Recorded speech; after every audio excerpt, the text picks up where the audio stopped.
Ito ang Broad Streamcast Communicators, ang naiiba at kakaibang plataforma sa digital broadcast. Mula Luzon, Visayas, Mindanao hanggang sa iba't ibang dako ng mundo. Broad Streamcast Communicators, ang sandigan ng sambayanan mula sa walang labis at walang kulang na pagbabalita, paglilingkod, maglalahad ng mga mapagbuong komentaryo at usaping pambayan para sa kapakanan ng karamihan. Broad Streamcast Communicators, tuwirang maglilingkod ngayon hanggang sa susunod na henerasyon.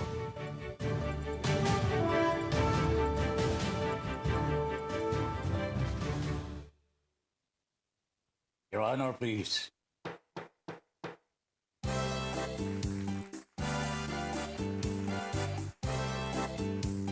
Philippines. Your Honor, please, pakinggan mo reaksyon at komentaryo. Hihimayin ni Ben Paimon ang bawat isyu. Your Honor, please. Mga kurang sa gobyerno, wala siya sinasanto. Mga baho ibibisto, kahit sino. Trabaho lang, walang personalan. Ang tamaan, mabubunggulan. Komentaryo, makatotohanan. Ito lang malalaman. Sibing Paipon, inyong samahan. Your Honor, please, inyong pakinggan. Mga isyu sa ating bayan, pag-uusapan. Your Honor, please. Problema ng ating bayan, talakayin, pag-usapan, upang maliwanagan ang taong bayan. Your Honor, please. Your Honor, please, pakinggan mo reaksyon at komentaryo. Hihimayin ni Ben Paimon ang bawat isyu. Trabaho lang, walang personalan. Ang tamaan, mabubunggulan. Komentaryo, makatotohanan. Dito lang malalaman. Sibing Paipon, inyong samahan. Your Honor, please, inyong pakinggan. Mga isyu sa ating bayan, pag-uusapan. Mga isyu sa ating bayan, pag-uusapan. Your Honor, please. Philippines.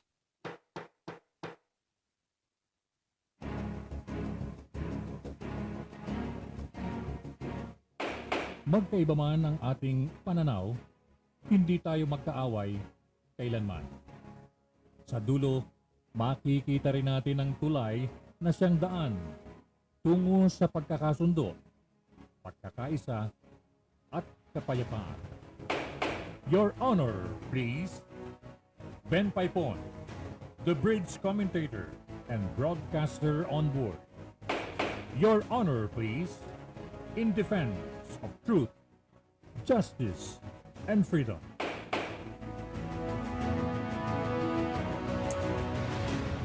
Philippines. Good evening. Pilipinas, magandang gabi po. Hi, Miss Universe.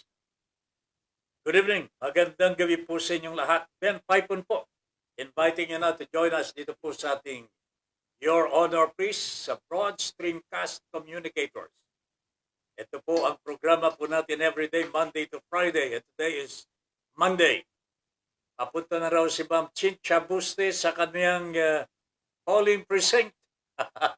Makakaboto na po si Ma'am Chincha Buste. Good evening po, Sir Ben. And Ma'am Lynn, good evening, our dear BSC, and to all your viewers on the way po to the Philippine Embassy para bumoto. Sana all Yung mga overseas workers po natin, makakabuto na po sana. Pero, tignan po natin itong, uh, meron na naman daw pong nangyari na glitch po dito sa COMELEC. Hindi ko na maalaala kung saan po yung unang kaso ng pre-shaded ballots na naka lagay na ho yung boto para kay BBM at kay Sara Duterte. Iniimbestigahan pa daw ho ng COMELEC ko yan. Hindi ko alam kung matatapos po yung investigasyon o hindi. Ngayon po, meron na naman pong pangalawa. Mas malala po ito. Sabagay, pareho lamang ho yun. Yung isa pre-shaded eh. Nabilugan na po yung butas. So, kung saan isi-shade mo, nakalagay na doon po yung pangalan ni Bongbong Marcos at Sara Duterte. And that is an official ballot po, mga kababayan. Etong pangalawa na nakita po sa New Zealand, inamin po ito ng Philippine Embassy po natin dyan sa New Zealand. Official ballot po where the number 10 is missing. E di po ba sa balota natin lahat ng mga kandidato ay may numero? Di po ba? Number 1, 2, hanggang hindi ko na alam kung gaano karami ang mga kandidato natin. Nagkataon po mga kabayan na number 10, ito si Leni Robredo. Pero siya po, yung number po niya ay wala sa listahan ng COMELEC. And this is an official ballot according to the Philippine Embassy there. Ipinadala po ng COMELEC. That means siguro yung embassy na po ito. But through the auspices of the COMELEC po ito, mga kabayan, ipinadala po sa butante. Nung matignan po ng butante, meron na pong nakasave. Wala pong yung number 10 sa balota. Yung number 10, that is the number of Leni Robredo. Nangako na naman po ang COMELEC, iimbestigahan daw po ito. Ang tanong, kailan uumpisahan ang investigasyon? Kailan matatapos ang investigasyon? May 2 beses na ito, mga kabayan. Pagtatanong ho kayo, magagalit po ang COMELEC. Pahuhuli daw po tayo. Huwag ho kayong maniniwala ho dyan. Huwag kayong matakot, pa'y bulay. Bulay po ang pangalan ng commissioner na nananakot. Sabi po niya, nako, tanong kayo ng tanong. Nanggugulo kayo. Jesus Mariano Garapon. Ito na po ba ang pagturing ng COMELEC sa mga taong bayan? Bawal na po ba magtanong sa COMELEC? Bawal na po ba magtanong? Kailan po ba ninyo imbestigahan itong pre-shaded ballots?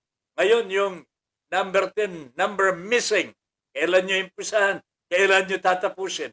Bawal daw po yan, mga kababayan. Panggugulo daw po. At dahil po dyan, baka magpatawag po si Bulay, Commissioner Bulay, ng Armed Forces of the Philippines at pahuhuli. Nakakatakot naman ho ito, mga kababayan. Takot na ako. Tigtas po ninyo kami. Para bagang si Putin na ho ito, mga kababayan. Si Putin ay pananakot to dyan sa Ukraine. O baka naman nalipat daw si Putin dito sa Pilipinas in the person of Mr. Bulay or Commissioner Bulay. Kailangan po imbestigahan kagad at desisyonan Paano po ba nagkaroon ng pre-shaded ballot At ngayon, paano nagkaroon ng missing number? At of all numbers during the election, number 10 pa.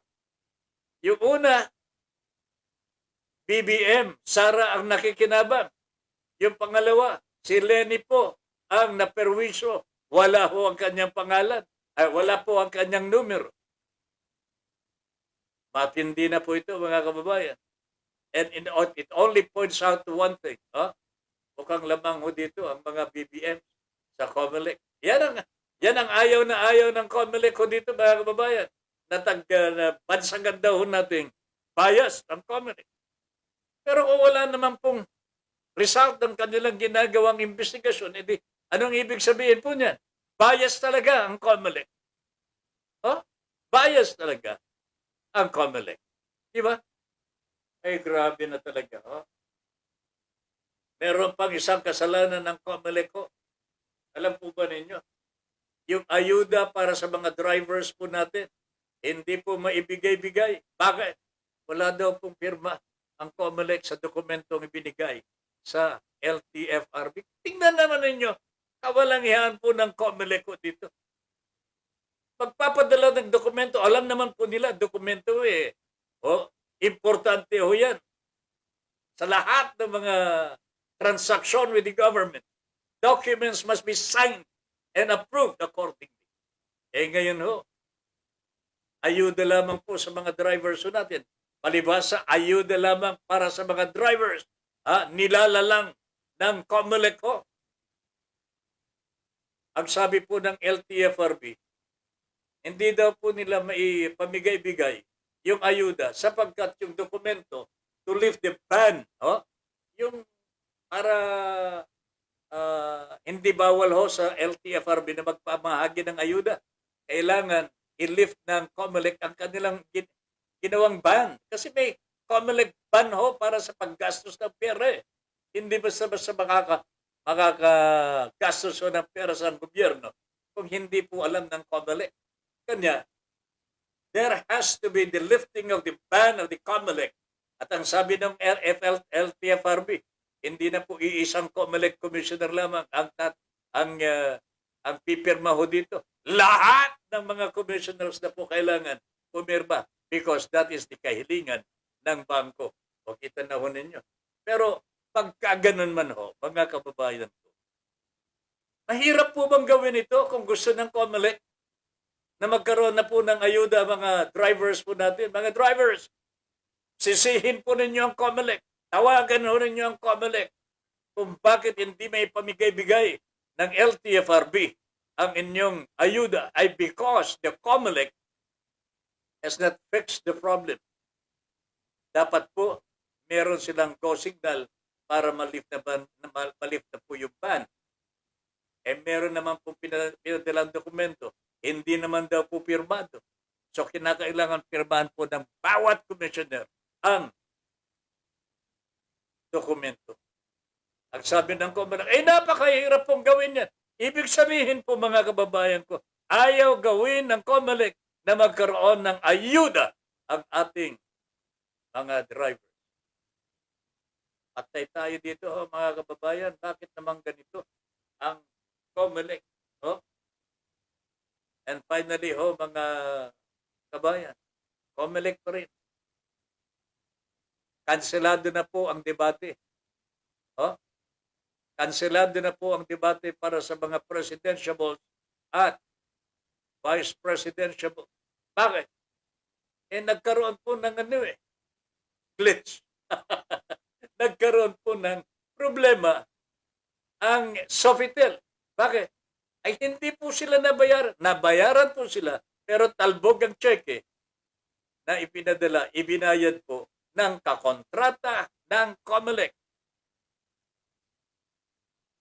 Ano po ba yung kakontrata ng COMELEC? Impact Hub.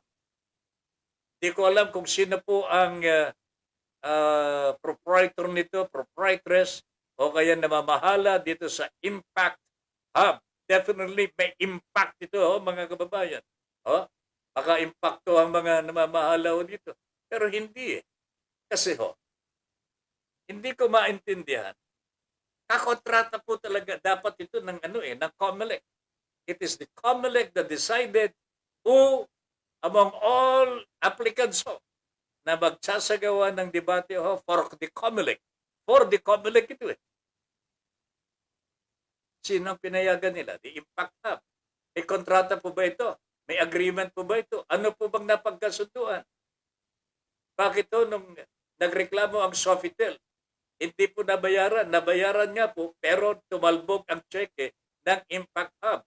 Sino dapat ang mag-asikaso nito? Dapat ho, COMELEC ho. Kaya nga nagpunta ho ang Sofitel sa COMELEC because itong kakontrata ho ng kinontrata ng COMELEC. Huwag sabihin ng COMELEC, hindi ako kakontrata ho. Kontrata ho ninyo, Impact Hub. Hindi ho. Sa tingin ko, mali dito.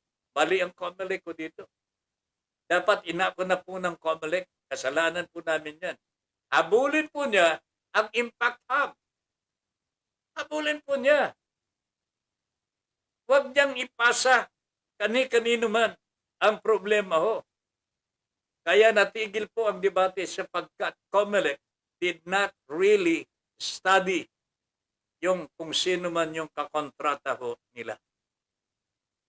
Dapat tusigin ninyo kung sino po yung pumasok sa kontrata. Sino po may pumirma para sa COMELEC.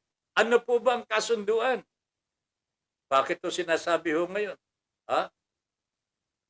Kanino ba napunta ang advertisement? Marami pong advertisement ho yan. Magkano ang isa? Isang 30 segundos. O kaya 15 seconds, 10 seconds. Alam po ninyo may pag-aabuso na po dito ng mga TV station sapagkat kung mag-advertise ho sila, magpatugtog ho sila ng mga commercial, umaabot po ng 15 minutos ho. 15 minutes, grabe na talaga ito. Abuso na ho ito. Yung content ho ng programa, 2 minuto lang. Sasabayan po yan ng 15 minutong advertisements. Wow, really? Pero that is not our problem muna. Hindi muna yun ang problema ho natin. Problemahin ho natin ng COMELEC. Ang gusto ko po mangyari, ang recommendation po ng nakararami, kung wala na hong debate ho, okay lang yun Okay lang yun Wag nang ituloy ho ang debate. After all, pwede na siguro. Alam na po ng taong bayan kung sino ang karapat-dapat ho na iluklok bilang Pangulo. Maybe, yung mga nasa lower positions, baka hindi pa po masyadong informed ang taong bayan. But, well, that is politics. Para sa akin, mahalaga na ang debate ay naisagawa na po sa lahat ng mga kumakandidato, especially for President and Vice President. Nangyari na po Okay? Kung hindi po naka-attend ang isa, problema po niya yan. Siya po ang umayaw. Ngayon, wag naman po sanang gagawing tape interview. Ang debate At sabi nga po ng COMELEC, hindi na raw po yung maramihan. Isahan na lamang po. Parang interview na lang yan Pwede ninyong dayain yan Because you can edit. Hindi po live yung kanilang gagawin Tape interview. Baka may papabura na naman Magagalit naman po kayo kung magrereklamo po ang taong bayan. Mahirap po itong gagawin ng COMELEC. Gagawin daw pong tape interview na lamang sa mga kandidatong pang-presidente at vice president. Mr. COMELEC, you're courting disaster here. You're courting, hindi naman po siguro chaos dito, pero magagalit po ang taong bayan sapagkat dito magpapakita na naman po kayo ng pagiging bias ninyo. Mahirap po ito. Huwag ninyong gagawin na tape interview kung magkakaroon man po ng tape interview. Sana kung hindi na po pwede ang face-to-face, hindi na po ninyo kaya na gawin. Napahiya na kayo. Tanggapin na ninyo ang kasalanan ninyo. At huwag na ninyong uulitin, huwag na ninyong gagawin sa ibang pamamaraan na makakasakit ng damdamin. Di ba? So that is our message for the COMELEC. Una, imbestigahan po ninyo yung sa New Zealand. May official ballot na nakarating sa butante. Ito para sa mga overseas workers. Nakarating sa voter po. Wala po yung number 10 Kumakalat na po sa social media ito eh. Pagkatapos sasabihin ng kami, huwag ko kayo manggugulo. Pahuhuli namin kayo, Mr. Bulay. Ikaw dapat ang pahuli na ng taong bayan no eh. Pwede ba natin po siyang uh, pahuli para tumigil sa kanyang pananakot? Ha? Mag-imbestiga na ho kayo. Ha? Appreciated ballot, yan ang nauna po. Yung unang problema ho natin noon, hanggang ngayon hindi pa na-imbestigan. Hindi natin alam kung ano ang nangyari po sa investigasyon. Ang lumitaw po na sa appreciated ballot po, official ballot, Bongbong Marcos at Sara Duterte. Can you imagine that? Sinong gagawa ho nun? At sinong gagawa po nung missing number 10? Parehong pabor sa mga Marcoses ito, Mr. Connolly. And there is no actual investigation. Ay na po naman talaga. Oh, grabe na.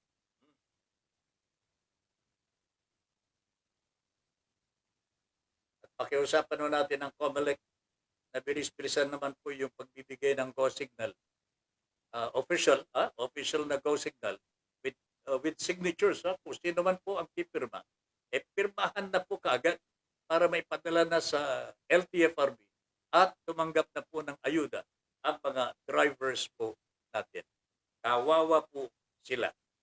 Kawawa po talaga sila. Okay? Areglado. Now, meron po akong napupunaw. Kapansin-pansin ho ito eh. Di po ba Miss Philippines umaarangkada na ho?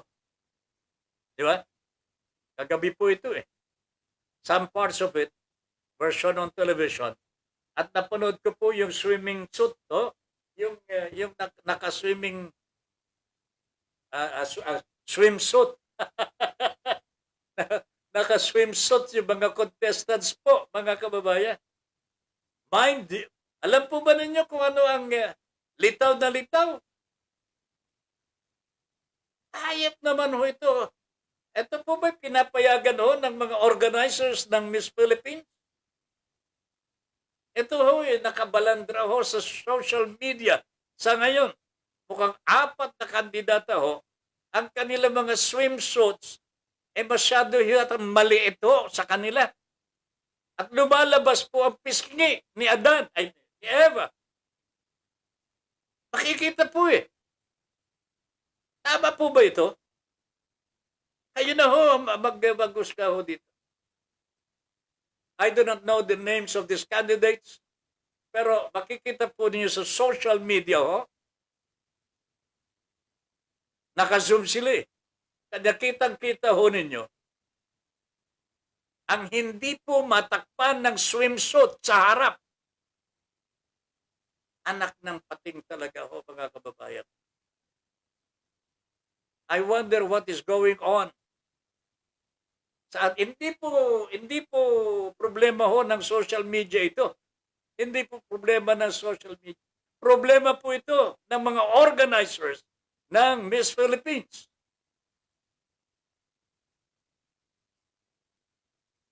Kaalin sabay po niyan, mga kabayan.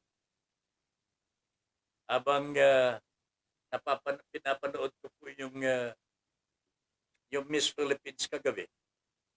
Napanood ko din po yung online selling ho ng mga binata naman yata. Binata ho ito. Mga binata po ba ito? Ma'am Lynn, mga binata ho ito. Nagagandahan ho ang kanilang mga katawan. Pinakikita ho. Nagbebenta ho sila ng jacket po eh. Jacket online. Siyempre ho, para isuot yung jacket, makita ng viewer, magmamind, uy, ang ganda naman ng jacket nun. Walang problema ho yun. Pang itaas okay lang po na. Makita po ng mga kababayan natin kung ano ang katawan ho ng lalaki.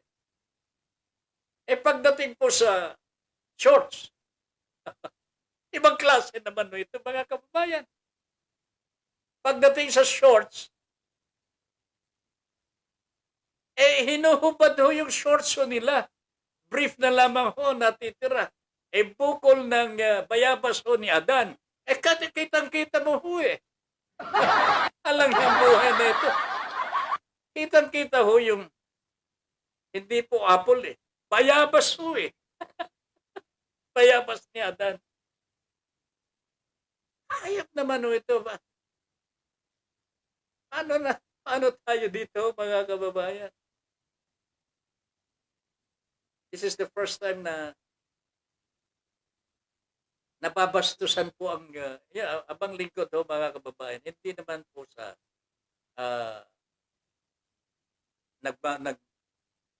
nagmamalinis. Hindi ho eh. Pero may hangganan ho ng pagbibiro, may hangganan po ng pagpapakita ng mga kalamnan. Hindi ba? Hindi naman po para sa bayan. Alam po kasi ng mga nag-o-online na pagka meron pong anong pangalan nito, yung bang hindi pangkaraniwan na makikita sa telebisyon, kakagatin po ng taong bayan. Pero hindi po nila nalalaman na nakakasira na po sa ating dignidad po ito. Walang kaiban po niyan mga kabayan. Sa mga kababaihan, mag-TikTok ho. Litaw na lahat ang kanilang ari-arian ho sa mundo.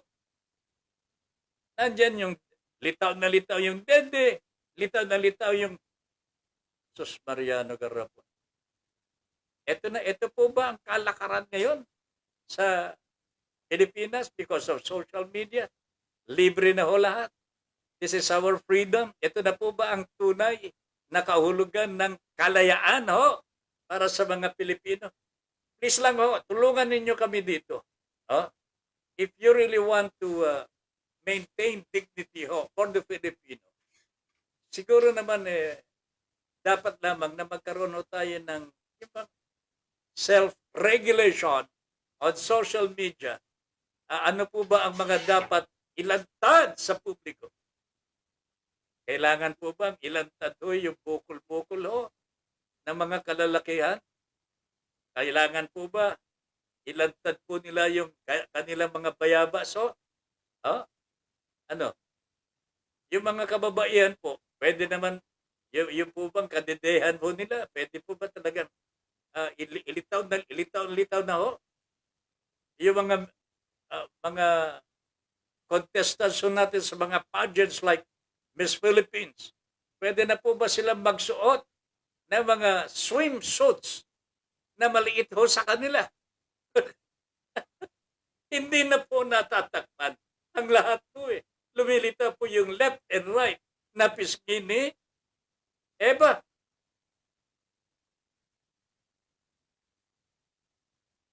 Diyos ko day. These are the things that we saw yesterday. Kaya medyo nagulumahanan po ako. And I made it a point to discuss this matter with you guys now. Nanonood po dito sa ating programa. Tulungan po ninyo ako na bigyan mo natin ang solusyon ito. I know that it's difficult to check the Facebook because they are not Filipinos eh. Yung mga may-ari ho ng Facebook, hindi po mga Pilipino eh. Pero sa mga kapwa natin mga Pilipino, yung mga nagtitiktok, yung pong mga nag-o-online selling, magkaroon naman po sana tayo ng delikadesa sa ating sarili ho. I wonder what their parents, yung mga kababaihan na lamang ho, nilalantad lang lahat ng buong katawan ho nila. Wala na ho yatang saplot ho.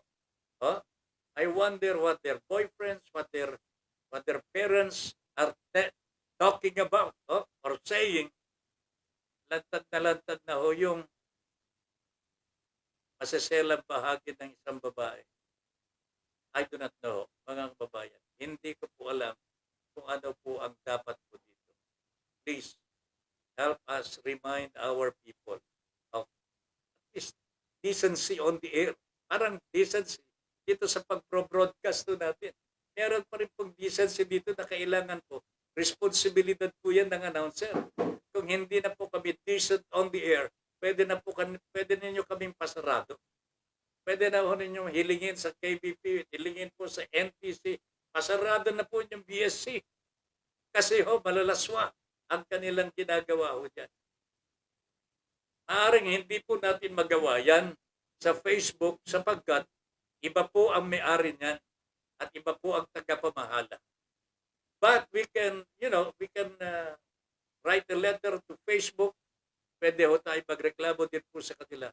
After all, yung mga kandidato ho, mga political candidates ho, na sumusobra na po sa kanila mga fake news at paninira, sila po naman ay kinakastigo ng Facebook ko. Sila po ay tinatanggal po sa Facebook. Siguro, ganito pwede natin gawin sa mga nag-o-online. Na wala na, hindi na po yung pagbibenta talaga ang inaatupag. Pagpapakita ng kanilang masaselang bahagi ng kanilang mga katawan. Chincha Buste is watching with you. Magandang gabi po, Ma'am Chincha. Nakaboto na po ba kayo? Nestor Kagitla is watching. Patre, magandang gabi po. Ed Pausa, good evening po, Taben and Miss Ling. Jimbo Ligarda, Padre, magandang gabi. Kumusta si Jeff? Michael Angelo Chu is watching. Good evening. Zef. Yan, si Zef. Hindi pala Jeff, Zef. Alright. So, ang inaanak po namin, anak po ni Jimbo Ligarda. Mercy Ong, watching. Nelson Duerme Paipon is watching. Paipon ito, taga-Kalayan ito. Mercy Ong. Good evening, Kuya Ben. And Ma'am Lynn, stay safe. And God bless. Ingat po lagi. Ayan. Lynn Aguila. Good evening po, Sir Ben. Magandang gabi po, Lynn. Good evening. Genre Poler Bula. Wow, 3 hearts. Gandang gabi po sa inyo. Kokok, Giovanni Pinuela. Kokok, Sir, magandang gabi po. Jomai Memar. Good evening po, Sir Ben. Watching na po from Bulacan. Ayan. Good evening po, Sir Ben. And hi to everybody. Hi to all. Sabi ni Kokok Pinuela. Good evening. Eve Ramos. Gandang gabi po, Ma'am Eve. How is Shanghai? Gusto ko lumpiang Shanghai. Good evening po, Sir Ben Paipon, Miss Universe, Ma'am Lynn, at sa lahat ng BSC family. Stay safe and blessed weekdays ahead. Yan. Gandang gabi po, Ma'am Eve. Medyo kamakailan nagluwag na po ang Shanghai sa COVID cases. Pero ngayon po medyo humihirit na naman ang COVID virus sa nasabing bayan. Jerry Ramos is watching. Good evening, Padre. Jerry, good evening. Good evening po. Good PM po, Kaben. Sabi ni Jerry Ramos.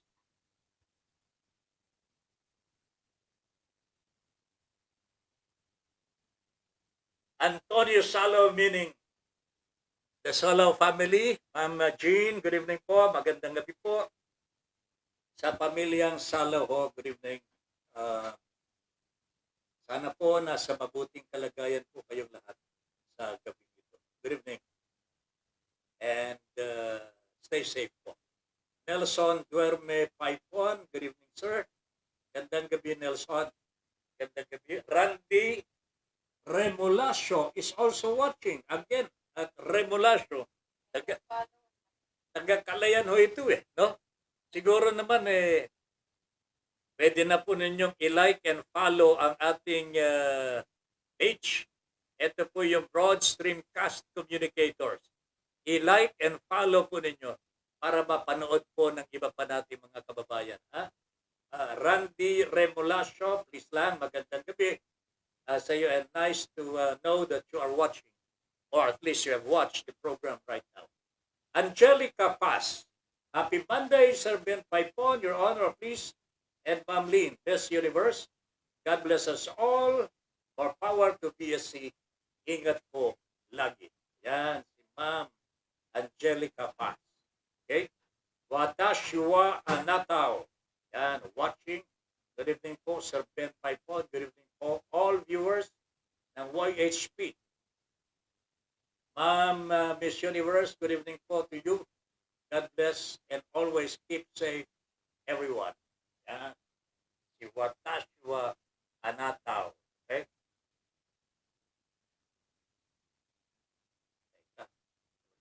Lumagtaw na naman. Okay. Hello all, kakampings. Sabi naman po ni sino to? Si Watashua. Okay? Marvin Giron. Yes. Marvin is watching. Good evening po from Bakal Marvin ng unang distrito ng Laguna. Ayun. Marvin Cuna. Bukal Marvin Cuna. Good evening po from Bukal Marvin Cuna ng unang distrito ng Laguna. Junior Dal, watching. Tama. Ayan, sabi ni Marvin Giron. Tama. De Los Santos, Christopher. Linalantad na po, Tatay Ben, ang pintuan ng langit. Yan ang masakit po sa akin eh. Ayaw ko pang makita, ayaw ko pang mamatay. Ay, ayaw ko pang mamatay. Wag ninyo akong pilitin. Chris, talaga naman, oh. Napapapikit na lamang ho ako. You know, instead of enjoying watching, you know, kasi magaganda ho dapat ang mangyari eh. Pero nung ako talaga naman. Hindi po maganda eh. Hindi po maganda. Jane Cruz, watching. Gandang gabi po, Jane. Pax. Ayan, tama yan. Pax. Jane Cruz. Ako po nagsuswimsuit, Sir Ben. Aha. Pero dahil sa sports, sa pagiging swimmer at atleta, tama po kayo. Sobrang skimpy na mga suot na swimsuits sa mga pageants. Parang hindi na beauty contest. Parang sandali lang.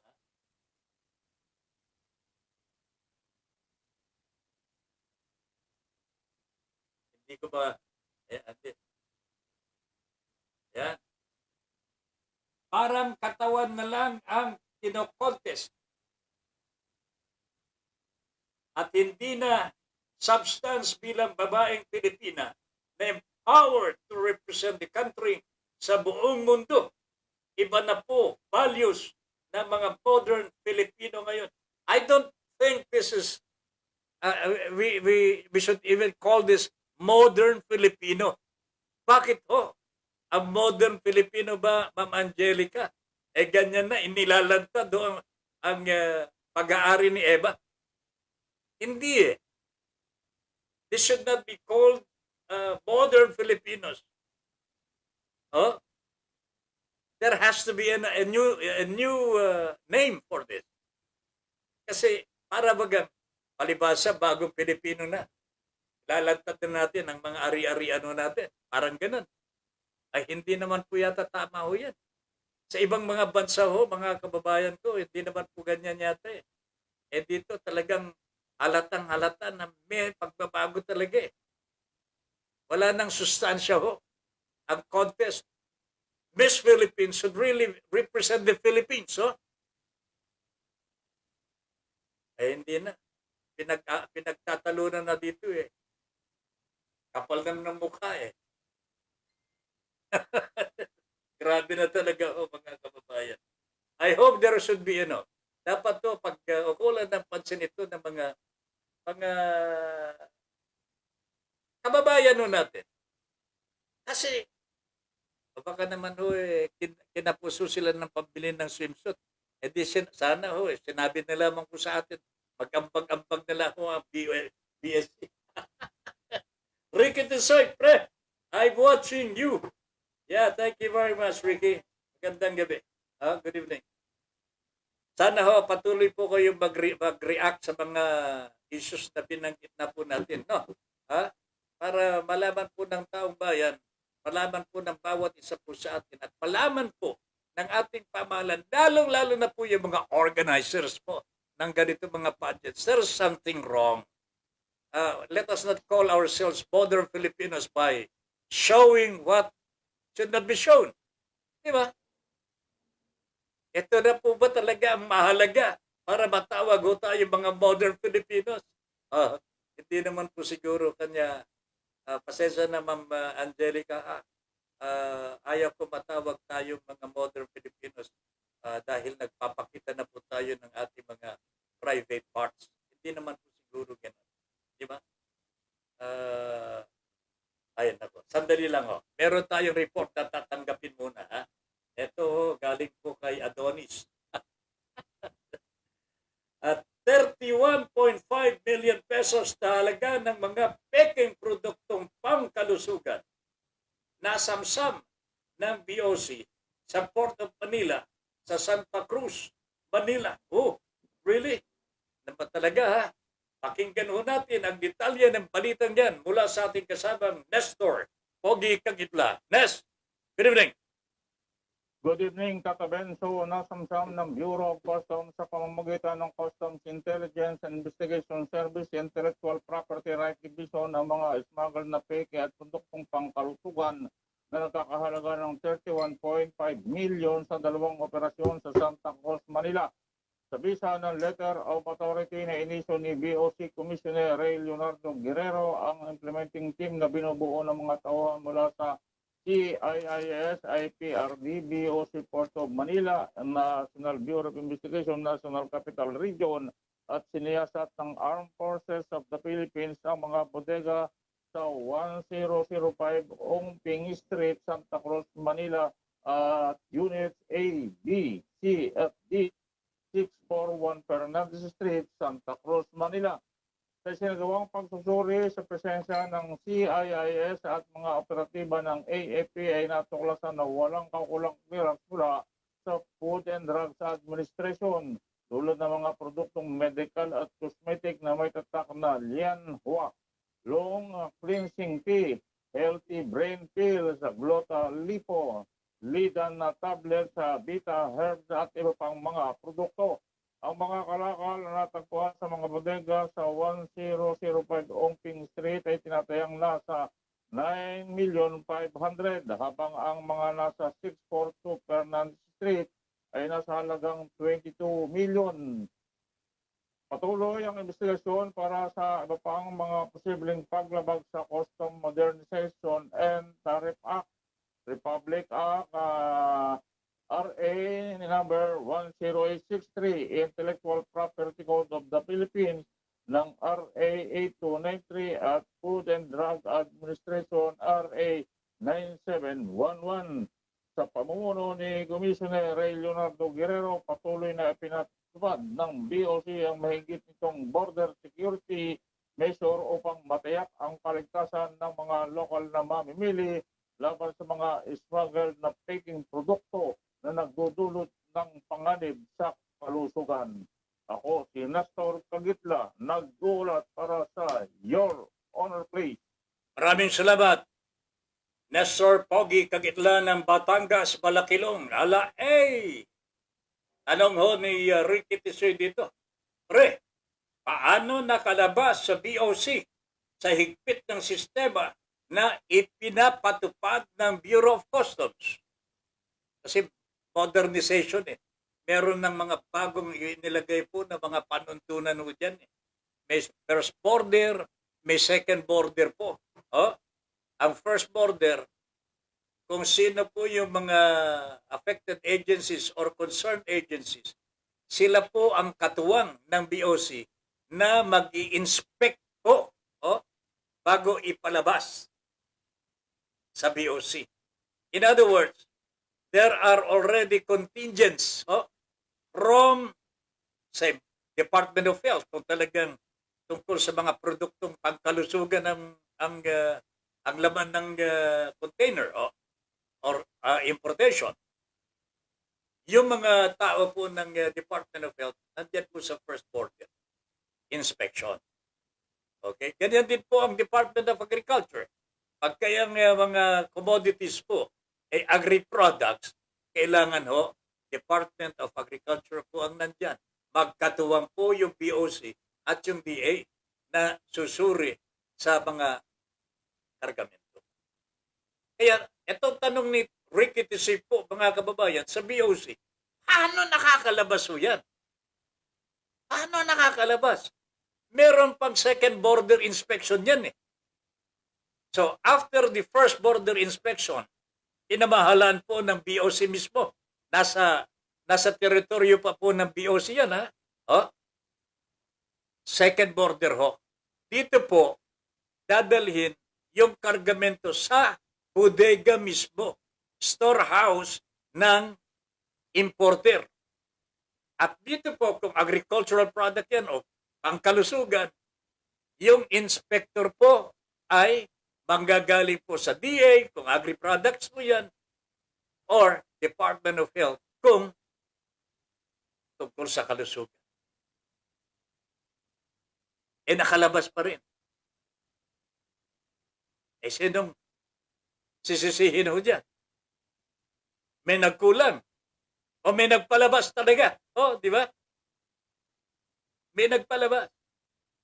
Pero hinuli pa rin. Ang ibig sabihin, meron pong malakas na nagpalabas. Sino kaya yun? Yun ang hindi po mahanap-hanap ng Bureau of Customs. But I tell you my friends, napikang ang Bureau of Customs sapagkat nagsalita si Joey Salceda. Sobra-sobra na po kayo dyan. Pinapalabas po ninyo mga agricultural products amounting to hundreds of billions of pesos already. Hindi po may paliwanag ng Bureau of Customs po yan. Kanya sila po nagsisikap ngayon para bagang, gawa tayo ng paraan para tayo naman mapunan nila na may ginagawa tayo. Mga kababayan ko, hindi ko malaman kung gaano kalaki itong hindi ko nadinig kay Nestor po kanina kung gaano kalaki po itong nakumpiska nila mga gamot. Kasi nung nakaraan, nakakumpiska po ang Bureau of Customs ng 100 kilos po yata ng mga sibuyas. Anong klase po yan? My friends, really talaga 100 kilos of luya or 90 kilos of luya. Yun ang ipinagmalaki ng Bureau of Customs. Anak ng pating talaga. Balita dito. Meron daw pong i-final na smuggling charges against 73 traders, importers, at mga brokers, ang Bureau of Customs po. Sa first quarter po lamang nakahuli po sila ng 359 million pesos worth of smuggled goods. Pero sa first quarter, 3 months 359 million pesos lamang po nasamsam. Gaano kalaki? Sa halagang pera natin, ang nakakawala sa Bureau of Customs po in terms of agricultural products, taking note of course, sa dinami-dami ng mga gulay, agricultural products na sa merkado po natin ngayon. Gaano po kalaki yan? So, ipinagmamalaki po ng Bureau of Customs, meron daw po silang kinasuhan ng mga importers. Pero ayaw naman po nilang sabihin, sino ba itong mga importers? Bakit ayaw ninyong ilantan? Bakit ayaw ninyong ilabas ang kanilang mga pangalan? What is happening my friends? Mr. Guerrero, sir, nagpapakitang gilas ka na. Kasi napapahiya kayo Bakit hindi nyo sabihin sa madla, sa taong bayan, nandiyan naman po ang media. Sabihin ninyo, pangalan ng mga importers na ito na kinasuhan ng Bureau of Customs para hindi na sila umulit. Angelica Paz, yes po, Sir Ben. Influence na rin po kasi ng Western civilization na parang baliwala na maglantad ng katawan or nudity na tinetermino as modern daw o sunod sa uso. Okay. Yan nga pala ang ibig sabihin yan. No? Sunod sa uso. No? Maski po yung mga online sellers, nakita na kaluluwa, trend daw kasi. Pero ayun, sumusobra naman din po. Nakakalungkot na marami pa ang natutuwa. That is yan ang nakakalungkot talaga dito, Ma'am Angelica. Ang daming natutuwa. Di ba? Yung pagsalin na lamang po ni, sino yan? Si Hipon. Ito, no offensement ha, Ponhi. Ayan, no? Oh my goodness, oh. Yung pagsali na lamang po ni Ponhi, Hipon, oh. Tignan ninyo yung retrato po talaga ni Hipon, Hipon girl. Nasa social media po ngayon. Solo flight po niya. Makikita po ninyo kung ano ang makikita ninyo. Ito po ba hindi nakikita ng organizers po ng Miss Philippines? This should be enough para tanggalin na ho siya. Bakit? Kasi malaswa ho eh. Hindi na po Miss Philippines ito. Hindi na ho. I'm sorry ho. I'm sorry, pero talagang hindi na tama ho ito nakikita ho natin. Oh? Black Palion is watching. Good evening. Mel Rodelio Militante. Sami Kabot, sir. Ay, hindi na tayo nagkakwentuhan, padre. Ha? Kumusta ka na? Are you okay na? Pwede ka na ulit mag-broadcast? Sana naman, partner. Nag-broadcast ka na kanina. Good. Kasi wala po ako kanina. Dumating ako dito 10 to 8 na po. Nagpapadali pa nga ako eh. At talagang pagod na pagod. Pero I wanted to discuss issues like this one. Nakakalungkot ang nangyari pagka hindi tayo nag-komentaryo tungkol dito. Para pinapayagan na ho natin yung mga malalaswa. Oh. Can you imagine, mga kalalakihan nag-go online, naguhubad. At kitang-kita mo yung mga bukol-bukol ho nila. Hinuhubad po yung yung shorts ho nila. Kailangan po bang hubarin pa ho yun? Sinusukat daw po nila yung shorts na ibebenta ho. Jesus Christ. Hindi ko alam kung meron pong ahensya ng ating pamahalaan that should handle this, di ba? Online. Wala pa kasing dapat to, may batas na ho tayo dito eh. Di ba? Dapat to, may batas na ho dito. Hindi naman po para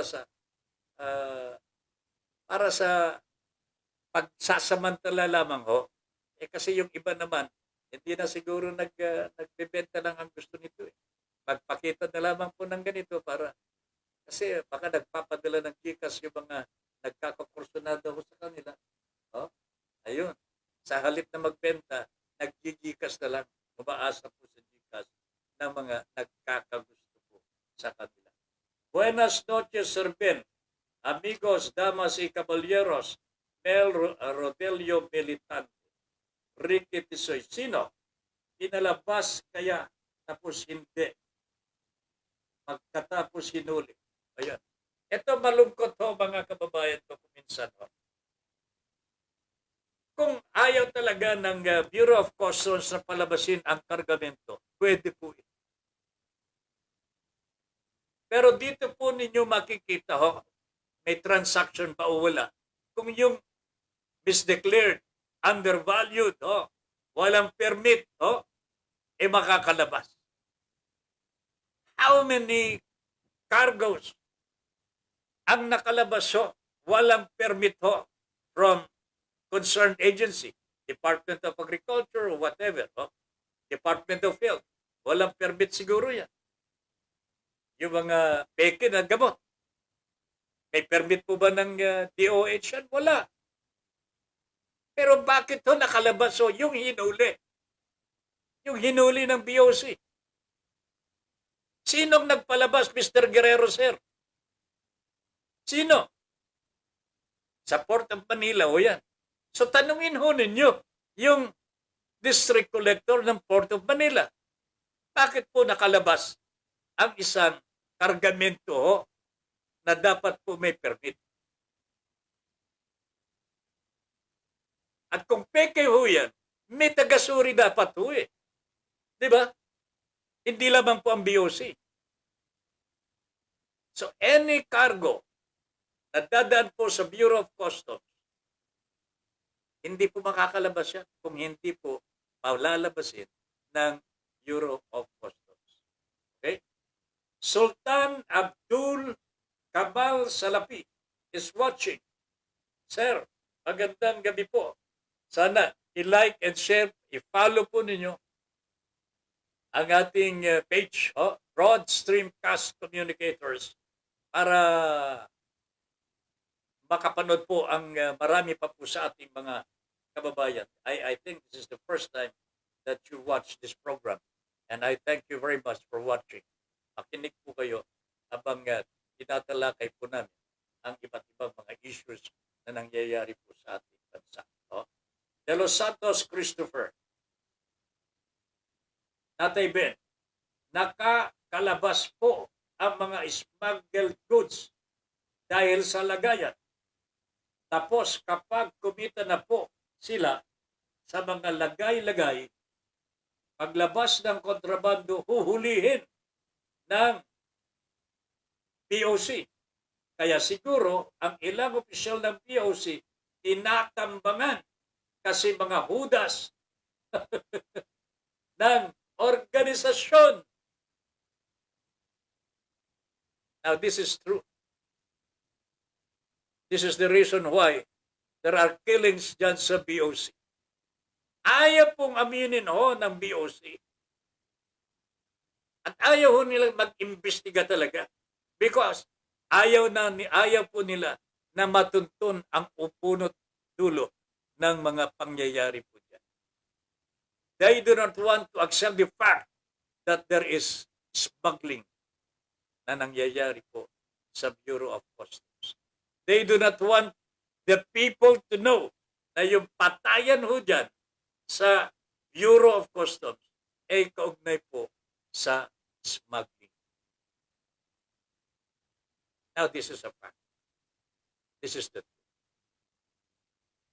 At yung mga intelligence communities po natin, hindi po sila maka-move on sa mga listahan ho nila sa kanilang tanggapan na simula't simula pa po nung ipinanganak si Adan, yun na po ang listahan na po nila. Hindi na po nagbago at wala pong nakasuhan. Tell me, yung mga nasa intelligence community, yung CIIS, yung CIDG, sabihin po niyo sa amin, kumusta na po ang mga listahan po ninyo sa mga smuggler. Meron na po ba kayong nakasuhan?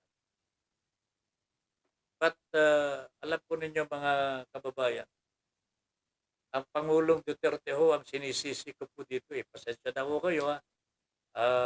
I go for the head.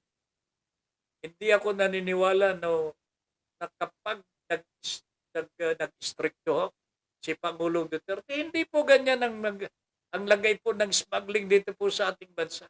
Hindi po ganyan karampant. Hindi po ganito karampant ang korupsyon dito po sa ating gobyerno kung talagang naghigpit ang Pangulong Duterte. Wala ho eh.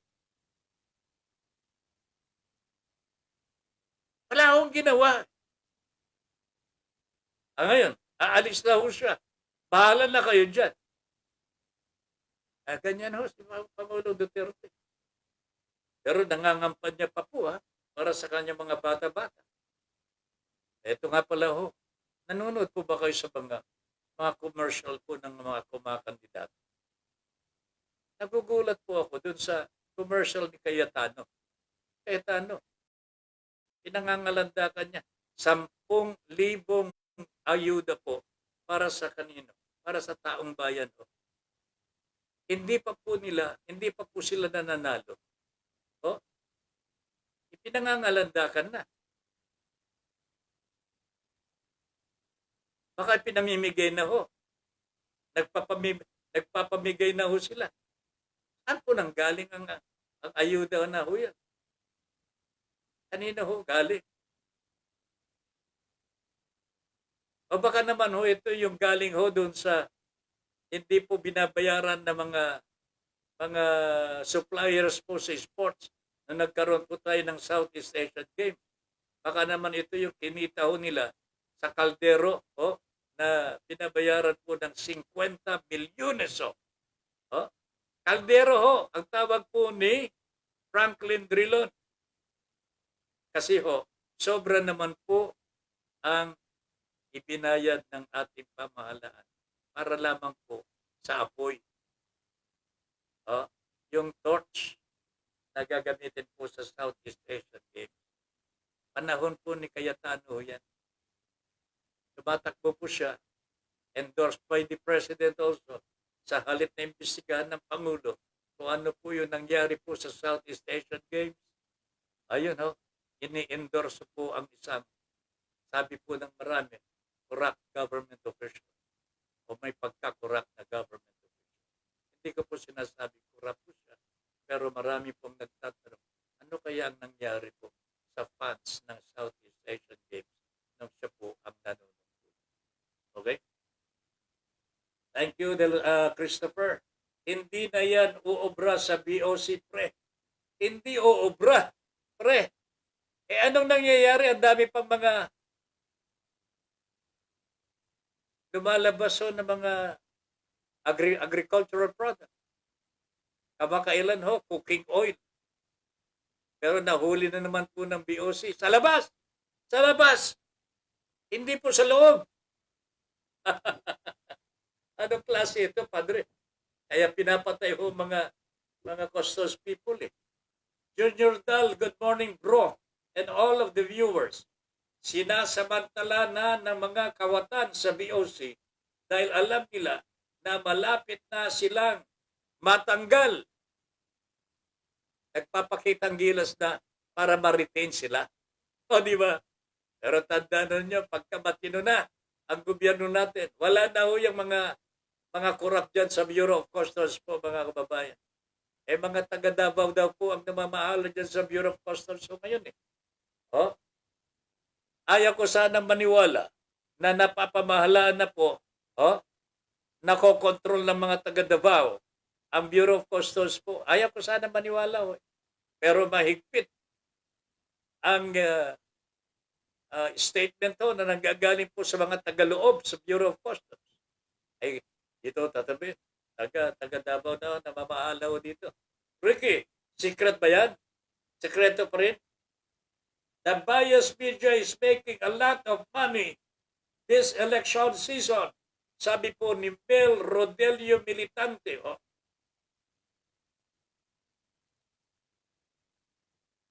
Oo nga. Hindi natin malaman po kung ano nang totoo dito sa mga media outfits ko natin. Minsan tinitignan ko sa bali-balita.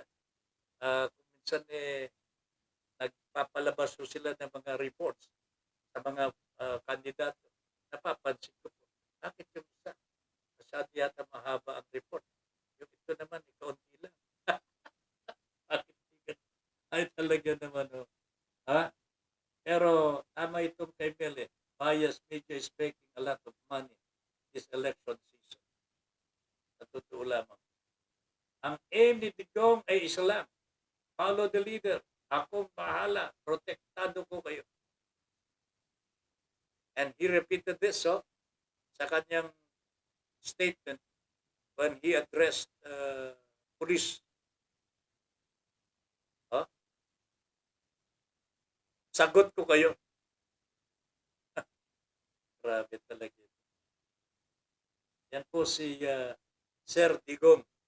Presidente po ng Republika ng Pilipinas. Dito yata nagpana ho si Bulay ho ng Pabalik. Lalong-lalo na kapag siya po nagsasalita.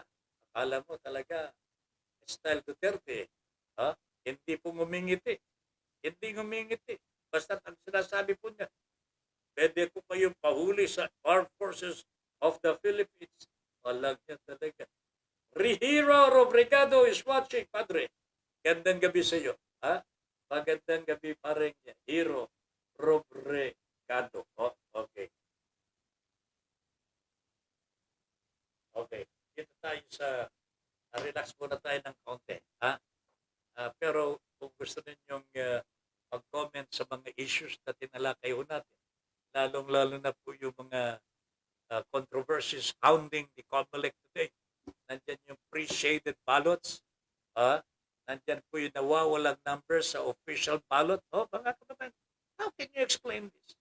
Nandyan po yung inansela na po ng tuluyan ang debate ho sa mga presidential and vice presidential candidates at iniisip, pre-take na lamang po. Hero, ano bang masasabi mo dito?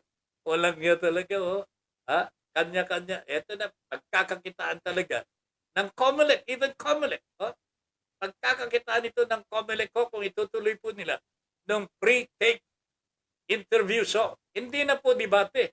Kung hindi, interview ho sa bawat kandidato. Single, one-on-one with the COMELEC. Wow. Ricky Tisoy, I'll call you. Sa system ngayon, tinatag sa BOC, ay mahuhuli ang lahat kung gusto. Yan naman ang sinasabi ho natin Parang Ricky. Walang smuggled goods na makakalabas ho ng BOC kung ayaw pong palusutin ng mga opisyales ng BOC. Wala ho May first border inspection. May second border inspection. Ano makakalusot dyan? At huwag sabihin ng DA na wala ho silang tao from both first and second border inspections. Nandyan po ang tao ng BOC. At kahit wala ang tao ng DA dyan, BOC alone, pagka walang permit, hindi po makakalabas. Pagka walang permit, hindi po makakalabas. May x-ray yan May mga papeles pa rin mga kababayan. Kahit na sinasabi na modernized na po ang operasyon sa Bureau of Customs. Nakikita Nakikita po ng taong bayan May mga brokers pa rin May face-to-face pa rin mga kababayan.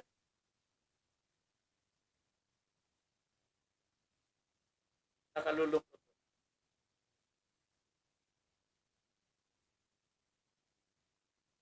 Incidentally lighter news pero hindi light ito Kasi may babala dito ang ating mga netizens.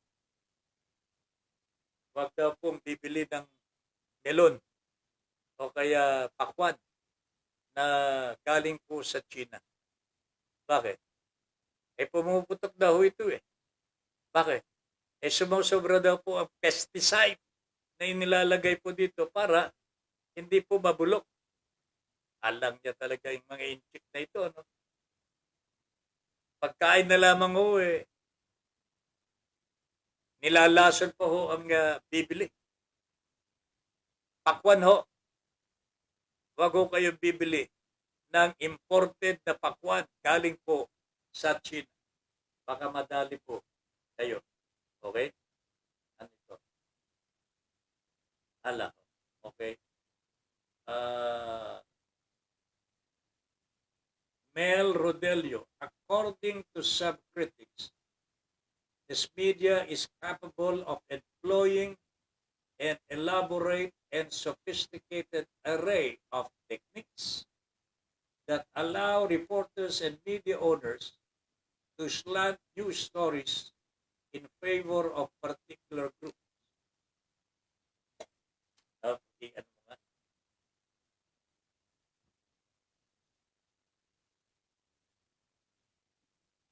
Or interests. Media bias is an important topic because of its potential effects on society, particularly when to the populace making informed decisions about issues that affect it the most.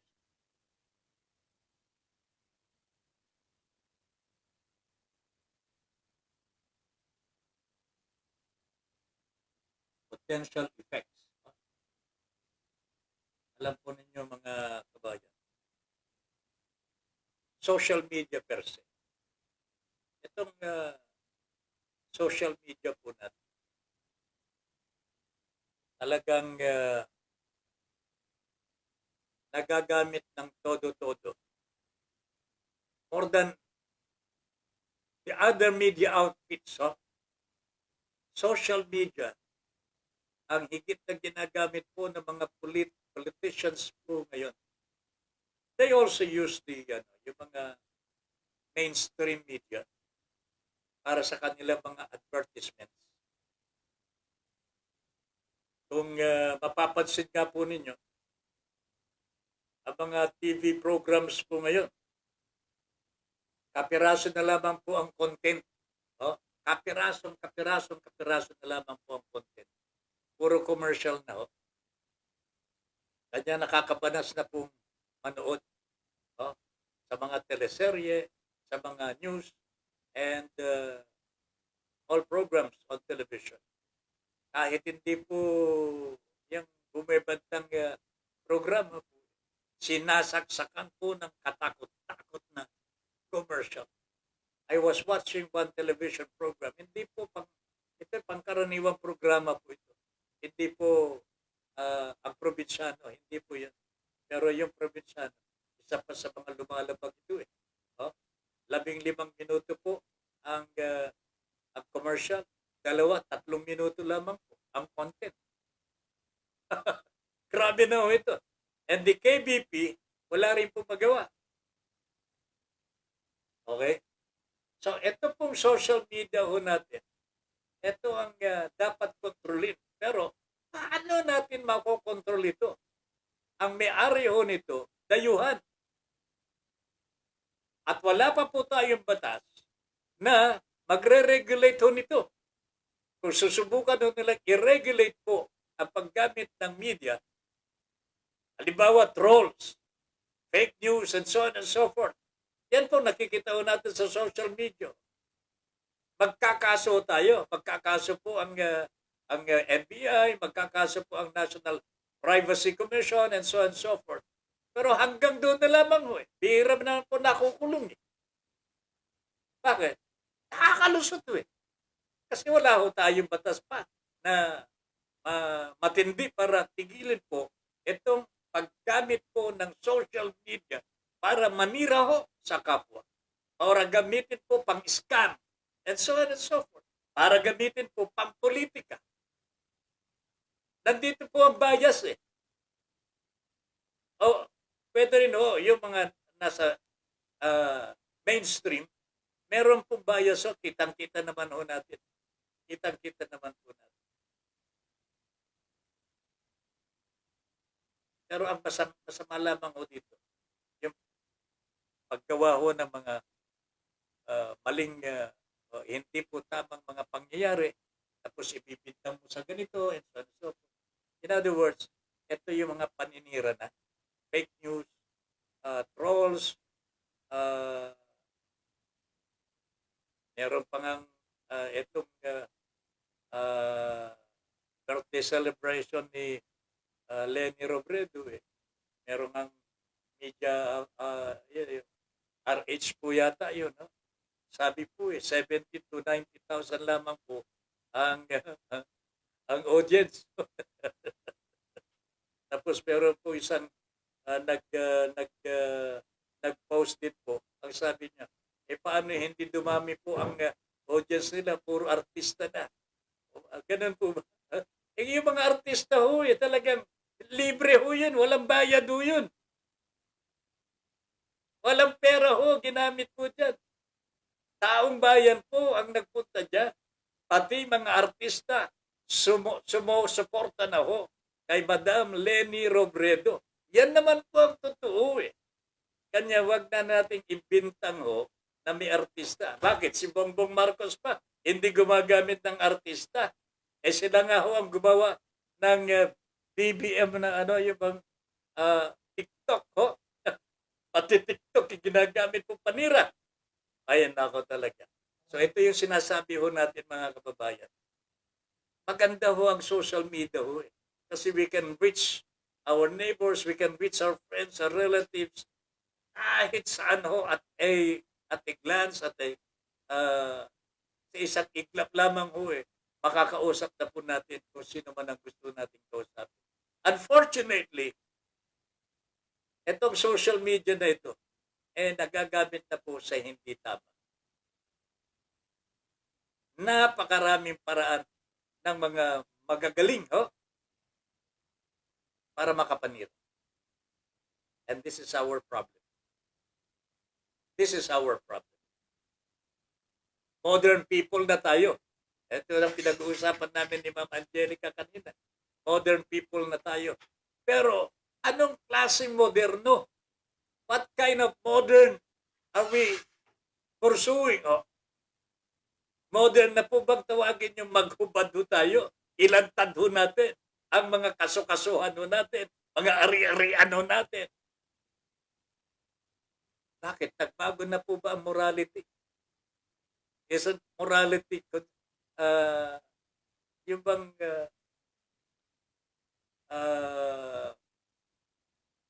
hindi po nagbabago po ang moralidad. It remains constant.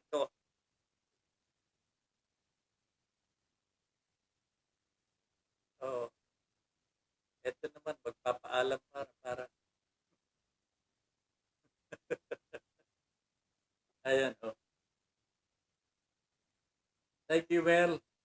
Halatang-halata na po, sabi ni De Los Santos Christopher, ginagawa pagluluto ng BOC sa talamak na illegal na aktibidades sa loob ng customs. May hinuhuli man sila pero wala po nakukulong na mga smugglers. Halata naman po na mas marami ng miyembro ng organisasyon ng mga illegal smugglers sa Bureau of Customs. That is the truth. Yan po ang totoo mga kababayan. Smugglers have taken over the Bureau of Customs.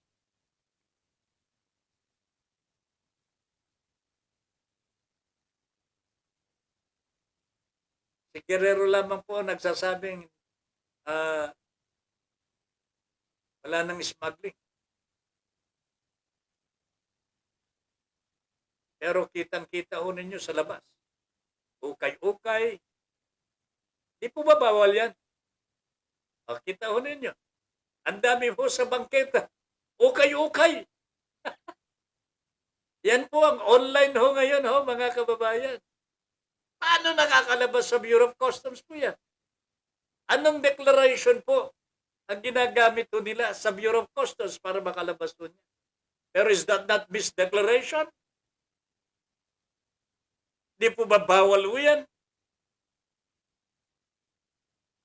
Agricultural products. Mahigpit ho. Kung wala kang permit, hindi ka po pwedeng magparating ng mga agricultural products. Pero bakit nakakapasok po dito sa atin ang mga smuggled goods na ito? Nakahuli po ang BOC, mga gamot. Ano nakalabas mo sa Bureau of Customs? Eve M. Ramos is watching. Good evening, ma'am. Nandyan pa po kayo. Thank you very much. Narisa Henova, Naring, magandang gabi. And kumusta ang mga bata? At si Matanda. Si Paring Lino. Si Lino, kumusta? Mel, that's true, Sir Ben. I'm not watching TV anymore. It's just a waste of electricity. Instead of watching TV, I'm just watching BSC programs. I know I can learn more. I thank you. Thank you very much, Mel. Kami hindi po bias dito. Ang amin po ito totoo. We campaign for the person. We believe na siya po ang gagawa ng totoo.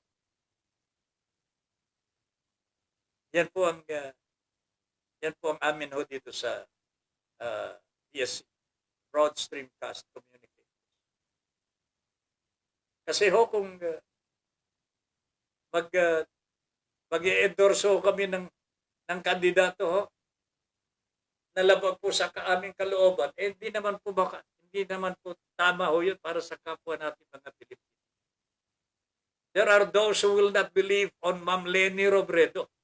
But I'm telling you mga kababayan, pick one from among the candidates now who has the caliber, the competence, the honesty, yung kakayanan at pagtiging talagang maka-Pilipino at maka-Diyos mga kababayan.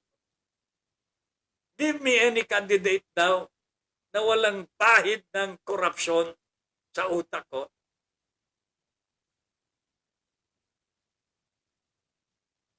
Si Ma'am Leni lang. Even Ping Lacson, as at this time,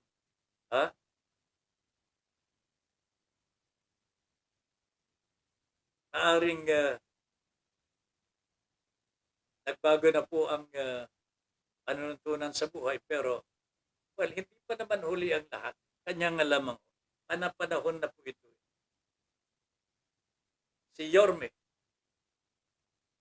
nakakapanghinayang din po kasi para bagang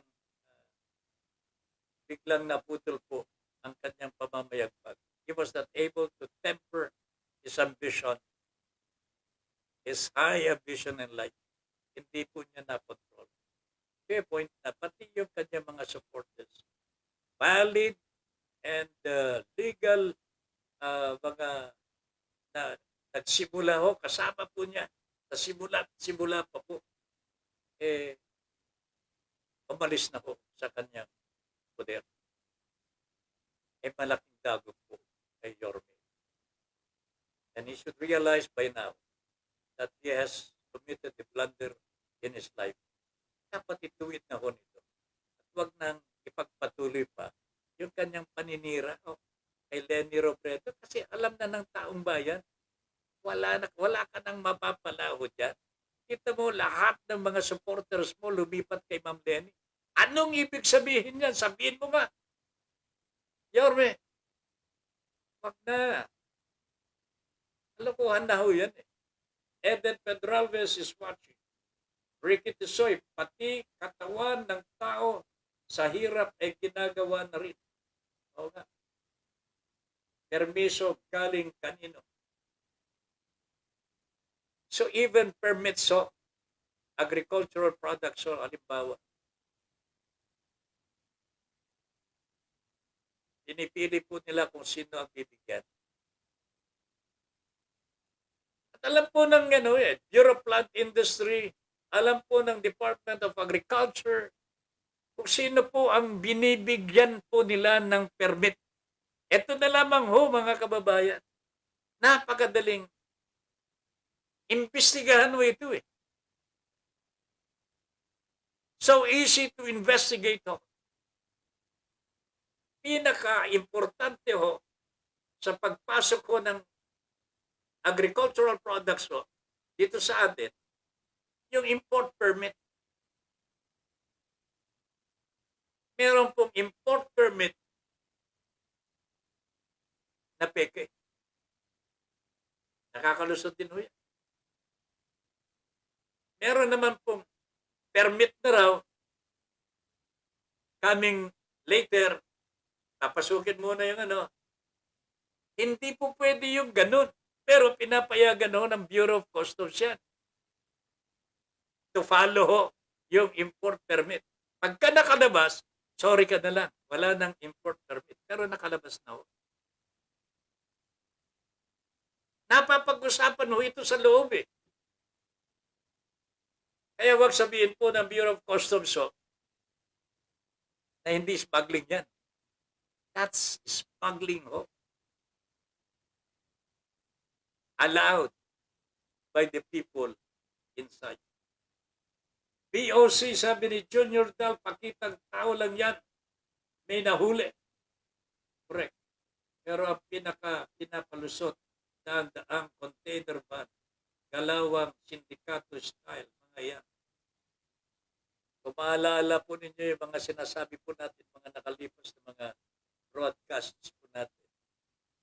Ito mga hinuhuli ng Bureau of Customs. Ito para masabi lamang ng mga smugglers na may nahuli naman po ang Bureau of Customs. Na ginagampanan naman po ng Bureau of Customs ang kanilang trabaho. Yung report ni Nestor Kagit lang nga po mga kababayan. 100 kilos of luya, 100 kilos of ano ba yun? Onions. 100 kilos ho. Pagmamalaki ho ng Bureau of Customs. Ilang container vans ho ang nakarating na ho sa mga merkado. Luya, sibuyas, carrots, cabbage, name it ho mga kababayan. Kaya sabi ni, tama ito kay Junior Dali, pakitang tao lamang ito para sabihin may ginagawa po ang BOC. But actually yung hinuhuli po nila, kapiranggot lamang po compare sa mga pinayagan na po nila makalabas. At hindi na po huhuli. Nasa merkado na po. Kumikita na po. Pinagkakakitaan na po nila. Di ba? Ganun po yan. Katulad po niyan, yung sa BOC kamakailan, 100 kilos of luya and 100 kilos of onions. Ito po wala pang isang container van yan. Wala pang isang container van po yan. Pero ano yung mga pinalusot nila? Baka kung ano ilang container vans po yan pinalusot. Pinahuli po lamang itong 100 kilos na ito. Para sabihin, hoy, ang galing ng BOC. Pero hindi may paliwanag ng BOC. Ano nakalusot? Ano nakalusot? Mr. Guerrero, sir. Ricky Tisoy, sabi niya, Lenny, ako rin. Ako rin. Junior Dal, wala na iyan. Si Lacson, Isko, BBM at Pacquiao, iisa ang direksyon ng mga bituka papunta kay Digong. Why? This is unfortunate kasi halos lahat na po rito mga ang kanilang loyalty na kay Digong. Lacson. Di ba?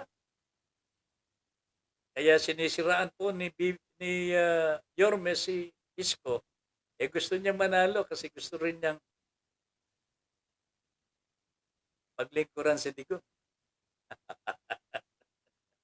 Ayan ako. Kung alam lamang po ni Isko na he committed the blunder of his life. Very unfortunate.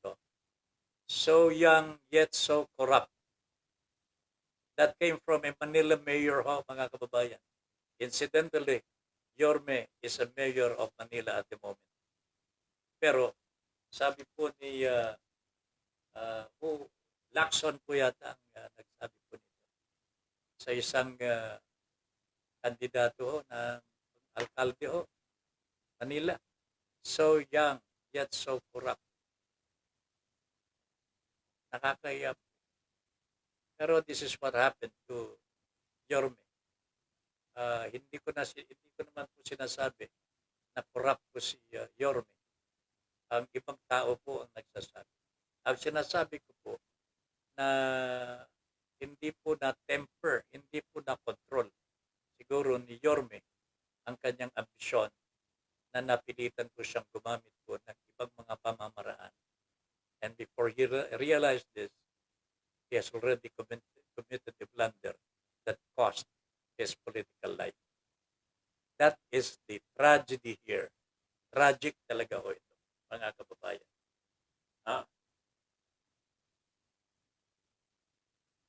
Okay? Ricky Tisoy. Ano ito?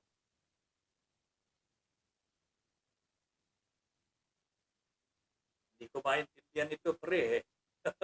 B. Titi. Sa iyo, as friend, pre. Okay. Mamaya ipaliwanag mo, mag-message ulit, ha? Para malaman ko ano yung ibig sabihin. Alright? Okay. Kanina ho, nabanggit ko po yung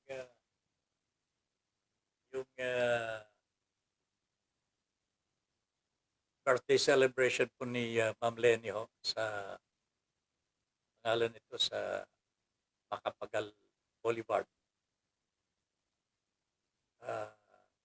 Organizers claim, hindi ko naman sinasabing ito na po yung totoo, but if you look at the drone footage, talaga makikita po nyo, mas mahaba po itong Macapagal Boulevard kaysa yung sa Pasig. And there have been some several areas in the whole of the Philippines na si Kaleni lamang po ang nakakuha po ng ganitong karami po na mga real people, na volunteers po for the presidency of Lenny Robredo. Pero ito po sa Macapagal Avenue kahapon, talaga, I would agree na partly ho, maraming nanood because maybe they really expected the influx, yung pagsadya ho ng mga movie personalities. Not necessarily to watch them perform, mga kababayan. Hindi po not to watch them perform. Kasi hindi naman po talaga yan ang gusto ng taong bayan. But gusto po nila marinig sa kanilang mga favorite artists and actors ano ang kanilang pahayag tungkol po sa kandidatura po ni Lenny Robredo. And that is what they got from the birthday celebration po. Kung napakinggan po ninyo ang message ni Angel Locsin, ahanga po kayo. Kay Hipolito paborito ka po sa ang probinsyano. Napahaba po ng konti ang kanyang speech. Pero malaman ganda ng speech po ni Mr. John Arcilla. Hipolito po sa ang probinsyano. Humanga po ako sa kanya. There were others movie stars and personalities talaga po lantaran na po. One of them, at ito po ang inaabangan ng taong bayan, Vice Ganda. Grabe mga kababayan. Vice Ganda endorsed Lenny Robredo. Ito po ang next president of the Republic of the Philippines, Lenny Robredo. Ayan.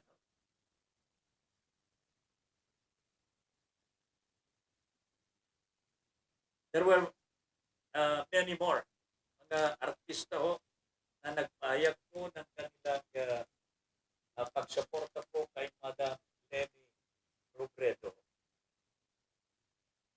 And ang movie queen, si Catherine Bernardo kilala naman po ninyo yun, di ba? Na gustuhan ko po yung sinabi niya, how can you plan for tomorrow when there's a greater need to navigate today? In English lang na po natin ito, pero ang pagkasabi po niya, paano mo ipaplano ang kinabukasan kung kailangan iraos ang sa ngayon. So wag na natin ipagpaliban pa ang tamang gagawin po natin, mga kababayan. Maganda ho ito eh. Paano mo ipaplano ang kinabukasan kung kailangan iraos ang sa ngayon. Ang ganda ho ng sinabi po ni Catherine Bernal. Siya po ang tinagurian movie queen sa ngayon. Marami pa po sa mga artista ho ang nag-attend. Si Pangilinan family ho nandoon. Ay talaga naman. Ogie Alcacid and Regine Velasquez nandoon. Hindi ko na maalala ho yung iba pang mga Maricel Soriano was also there. Sino pa? But anyway that was the birthday celebration of Lenny Robredo. And sa mga naninira ho kay Madam Lenny, tanggapin na po ninyong katotohanan. Lenny Robredo is making the mark right now. She has the momentum. And in the end, pagdating ho ng May 9, wag lamang pong magbabago ang mga milyong-milyong mga volunteers at supporters at naniniwala ko kay Madam Lenny Robredo will eventually become our next president of the Republic of the Philippines. Okay? As I remember when I was still studying, sabi ni Mel Rodelio Militante, in the Philippines,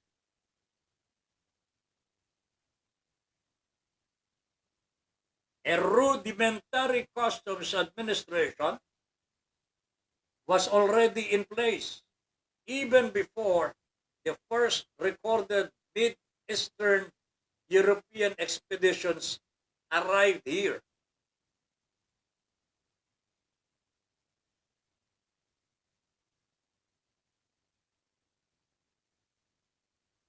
The country already had a flourishing trade with its Asian neighbors at the time.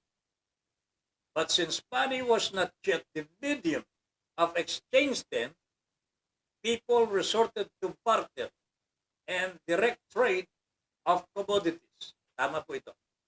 This was the country's earliest form of tariffs in the 1500s. Some merchants who found the tribute excessive resorted to every ruse and subterfuge to avoid paying, from unloading their waves in the cover of darkness to concealment and deception.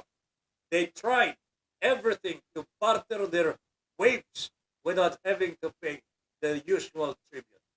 Thus, started the country's earliest form of smuggling and was born the forerunners of today's smugglers. This is correct, Mel. Sa totoo lamang, ng araw, meron na rin yan,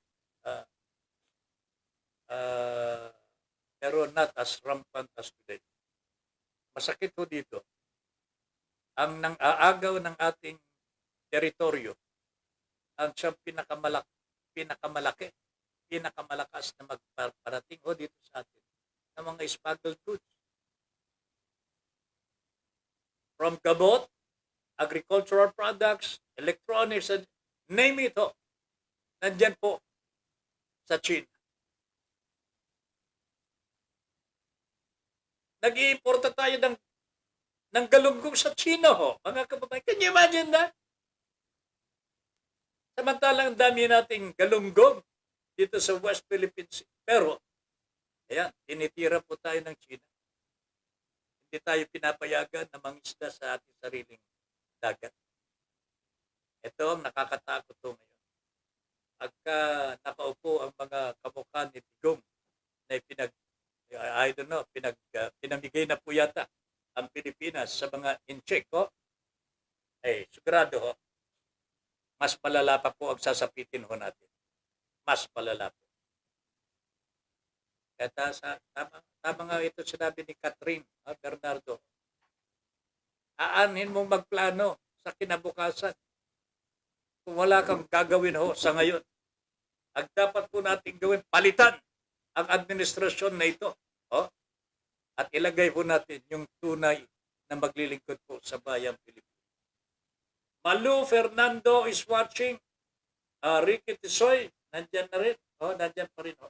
Magandang gabi po, Malu Fernando. Watching po dito sa ating programa. Okay? Ako, isa pa hong issue na gusto kong pag-usapan natin sa ngayon, mga kababayan. Kanina na bigyan na po natin ng konting pagtalakay.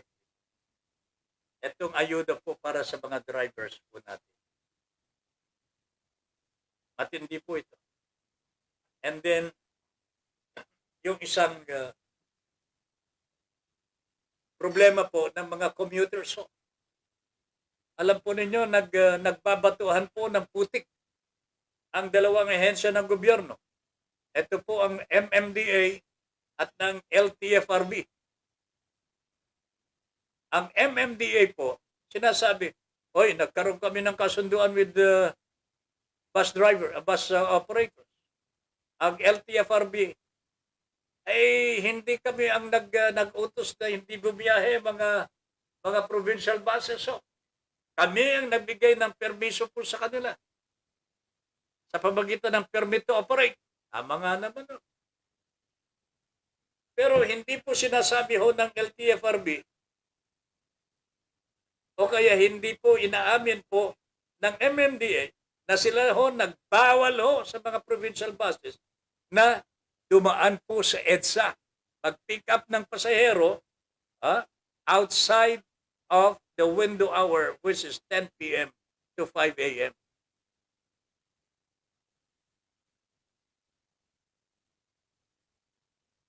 Kung ako po ang kung ako ang may-ari ng bus, bumibiyahe po sa Malolos, kung sasabihin po ng MMDA, ay huwag kayong bumiyahe between 5 a.m. to 9 p.m. Huwag kayong dadaan sa EDSA. Kung ako ang provincial bus, bakit pa ako bibiyahe? Tama lang yung ginawa ng mga provincial buses. Ang problema lamang dito, mga kababayan, ang problema lamang dito, naperwisyo po napakaraming mga commuters na hindi man lamang po isinali sa discussion. Nag-usap lamang po ang MMDA, LTFRB, provincial buses. How about the commuters po? We have commuters naman, organizations, mga commuters. Pero hindi naman po yata napagsabihan at hindi naman po kumikibo. Even up to date. Hanggang ngayon hindi sila kumikibo. Hindi ko maintindihan. Ano ba itong mga organization of commuters? Hindi man lamang po may paglaban ang kapakanan ng mga commuters. Nakalulungkot mga kababayan. Commuters po. Isipin mo, alas 9, alas 5 ng madaling araw hanggang alas 9 ng gabi, hindi ka makabiyahe.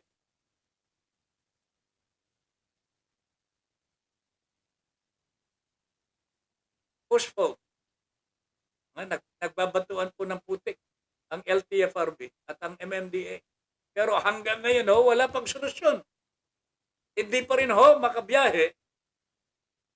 Ayaw bumiyahe ang mga provincial buses sapagkat huhulihin po sila ng MMDA sa EDSA. O sino ngayon ang may kasalanan dito? MMDA ayaw naman po magpa-interview sa radyo. Bakit? Mabubuko sila LTFRB ayaw din po magpa-interview sa radyo.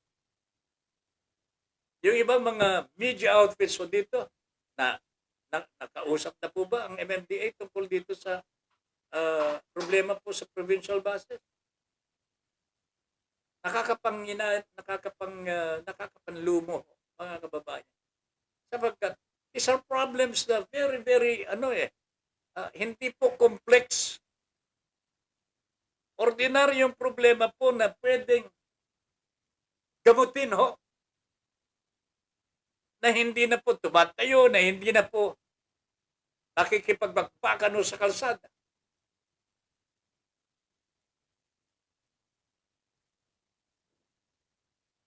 MMDA, I think, is wrong here. Nagmadali po sila. Naglagay po sila ng restrictions na hindi iniisip ang kapakanan ng mga commuters. I think this is the problem with the MMDA. Sinarili po nila ang desisyon. Oh? Ito ang gusto namin. Parang Putin, mga kababayan. Ito ang gusto namin. Ito ang dapat masunod. Dahil ito napagkasunduan po namin sa mga provincial buses. Hindi po nila sinasabi na yung provincial buses na yan ay wala pong pwedeng ilaban ho sa MMDA because MMDA has the power. Walang leverage for negotiation. Kung hindi, katulad yan, hindi na bibiyahe. At para magiging sikat ang MMDA po, walang traffic. Walang traffic kasi walang provincial buses. Kapurihan po sa MMDA. Hindi po inaalintana ng MMDA, mga kababayan, na yung ginawa po nila, pinuri po sila ng ilang mga ayaw matraffic po sa kalsada. Nakaperwiso po sa libo-libo po nating mga kababayan na hindi po makabiyahe dahil walang bus. So personal interest na naman po ito, mga kababayan. Nakalulungkot po sapagkat pwede naman pong maiwasan ho eh. Pwede naman pong hindi gawin ng MMDA ng ganito eh. Pwede naman pong isaalang-alang ng MMDA kapakanan po ng mga commuters na dapat lamang po isinaalang-alang po ng MMDA. Pero hindi po nila isinaalang-alang. Sarili lamang po nila ang kanilang iniintindi. Can you imagine if you are coming from Apalit, Pampanga, or Malolos for that matter, may trabaho ka sa Manila, ang trabaho mo 9 o'clock, papasok ka alas 7, normally sasakay ka sa Victory Liner, darating ka sa Manila alas 8, bibiyahe ka papunta din sa opisina mo by jeep or by any other transportation, hindi ka po malilate sa iyong trabaho. Pero ginawa po ng MMDA, pinagbawal po yung masasakyan po ng nagtratrabaho sa Manila. Hindi po siya makabiyahe from Apalit or Malolos to Metro Manila sapagkat hindi po pumapayag ang MMDA na pumasok ang bus between 5 a.m. to 9 p.m. in the evening. That is the problem here. MMDA put the restrictions na ibinabato naman po sa LTFRB na hindi naman po sinasang-ayunan ng LTFRB. But the problem remains, sino mag-aayos po nito, mga kababayan? Sino ang mag-aayos po nito? The President should come in. Baka marami pong napeperwisyo po dito, Mr. President, pero natutulog po kayo eh. Hindi nyo inaasikaso ang problema na ito. Malawak po ito, Mr. President. Para sa ayuda, COMELEC signature lamang po ang kulang. Ayaw ibigay po ng COMELEC dahil marami daw po silang pipirma. Mahirap daw pong kukunin yung mga signatories mga kababayan. Anong klase mo ito? The President should now look into these problems. Oh, ito mga sunod-sunod na problema. Pero the President does not mind. Wala na po siya pakialam po yata. Wala na pakialam. Pati smuggling ho sa Bureau of Customs, wala na ho pakialam po ang Presidente. Oh, anong pinakikialaman niya? Oh, ewan ko. Sarili niya. Ayun ako talaga. Wala na tayong oras po. Si Andrew E. Ay nandun na po si Ma'am Chin Cabuste. Tapos na siguro bumoto ito. Ma'am Chincha, tapos na po ba kayong bumoto? Ha? Josephine Rotero, Ma'am, magandang gabi po. Pre, karamihan mga Pinoy rin ang smuggler. Sorry to say. Hindi, Padre. Ha? Karamihan dito mga maikli ang pangalan, ho, ang mga smuggler. Ho? Hindi po mga Pilipino talaga. Mga maiikli ang pangalan. You know better than that, parang Ricky. Ho? Junior Dal, si Andrew E. Panay ang kumpanya, halos wala ng boses dahil bayad. Nakakontrata kagaya ng Gonzaga Sisters, nagkaduling-duling na iyong isa sa kasisigaw ng BBM. Yan talaga, mga bayaran. Nako talaga naman. Andrew E., pagbutihin mo. Mel Rodelio Militante is watching. Ayan, oh, wala na tayong oras po. Wala na tayong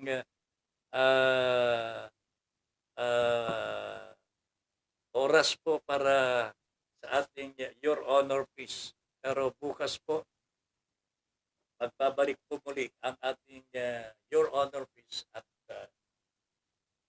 huwag nating pigilan no? Itong pagpunaon natin sa ating pamahalaan.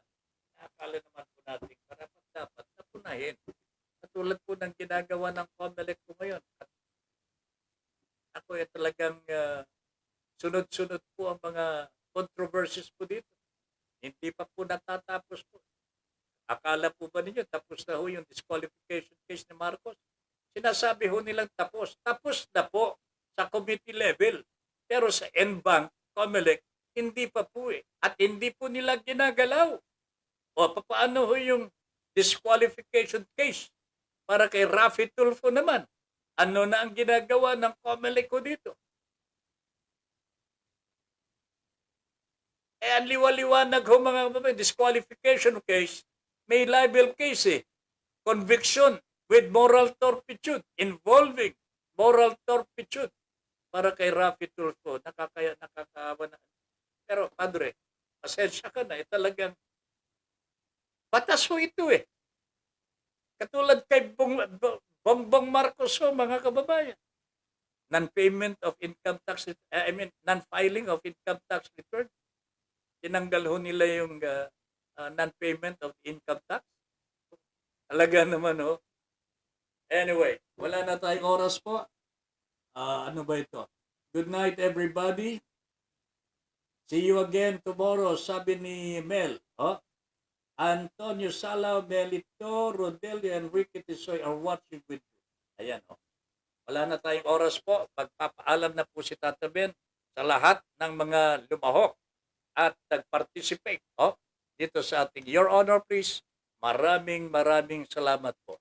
Ben Paipon po ay sasabing, thank you very much for allowing us into your homes and for giving us the privilege to be of service. Good night, everybody. Inyong natunghayan ang makabuluhang pagtalakay sa mga isyong napapanahon. Hanggang sa muli, dito pa rin sa Broad Streamcast Communicators. Para sa malayang pamamahayag. Your Honor, please. Maraming salamat po.